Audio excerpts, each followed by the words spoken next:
একটা সময় ছিল যখন সারাক্ষণ বন্ধু বান্ধব সাথে আড্ডা দিয়ে আর খেলা করে সময় পার হয়ে যেত। কিন্তু এখন আর সেই বন্ধু বান্ধবের সাথে আড্ডা দেওয়া তো দূরের কথা, কথাই হয় না। কবে যে আমি শেষ কথা বলছি এটাই আমার মনে পড়ে না, কারণ সময় আর পরিস্থিতির কারণে বন্ধু বান্ধবের সাথে আমি অনেক দূরে। চাইলে আমি আমার বন্ধু বান্ধবের সাথে আর কথা বলতে পারি না। একটা ছেলে জন্মের পর থেকে তাকে মাথায় শিষ্ট হওয়ার বিষটা ঢুকিয়ে দেওয়া, যতই সময় যায় ততই সেই বিষটা তারা দিয়ে উঠে। আস্তে আস্তে করে একটা সময় পর দেখা যায় সেই ছেলেটা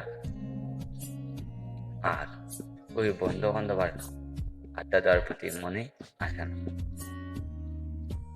তাইলে 7 মিনিট, 5 মিনিট, 10 মিনিট, 15 মিনিট এরকম ভাবে কথা বলে মাসের পর মাস চলে যায়, বছরের পর বছর কেটে যায়। সেই বন্ধু বান্ধব আর কোনো এক করা হয় না। অনেকে অনেক ভাবে, কেউ পরিবারকে সময় দেয়, কেউ বা পরিবারের সাথে প্রবাসের মাটিতে, কেউ বা দূর দূর জায়গায় আছে। তো আমরা ছেলেরা চাইলেই আর কোনো কিছু করতে পারি না, কারণ একটা ছেলে একটা সময় পর পরিবারের হাল ধরতে হয়, নিজের কেরিয়ারের প্রতি প্রকাশ দিতে হয়, সবকিছু স্যাক্রিফাইস করিয়া শেষে নিজের জন্য সময় পাওয়া যায় না। এই ব্যস্ত শহরেতে